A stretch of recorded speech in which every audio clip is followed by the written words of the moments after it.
তো এই যে দেখতে পাচ্ছ এখানে মাছ ধরা হয়েছে, হ্যাঁ নদীর মাছ, চিংড়ি মাছ ভালো আছে, বেশি মাছ ওঠেনি কিন্তু মাছ যেগুলো উঠেছে না সেগুলো একদম খাঁটি মাছ বলতে পারো। কিছু দু একটা বোয়ালের পোনা আছে। তো এই যে নদীটা দেখতে পাচ্ছ কুমিরবাহা নদী, আর এখানে চলে গেল আমার বাবা, বাবা মাছ ধরছে দেখতে পাচ্ছ। তো নদীটাতে প্রচণ্ড জল হয়েছিল, হ্যাঁ এই যে দেখতে পাচ্ছ জল একদম মানে ফুল হয়ে গেছিলো, ওভারলোড। এখনও আমাদের এই নদীতে কিন্তু এত জল থাকে না, এখনও ধরে নাও একটু বন্যা টাইপ আছে আর কি।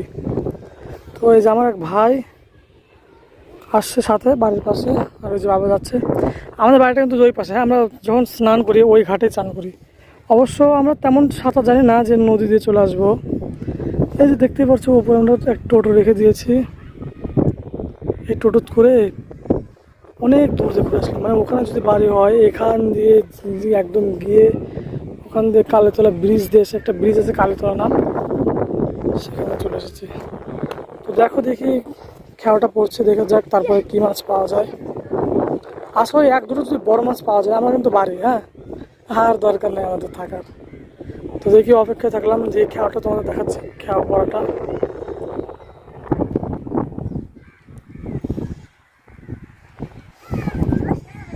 রৌদ্র প্রচুর উঠেছে এবং হাওয়াটাও খুব ভালো আছে, ওই জন্যে তেমন গরম মনে হচ্ছে না, ঠিক আছে।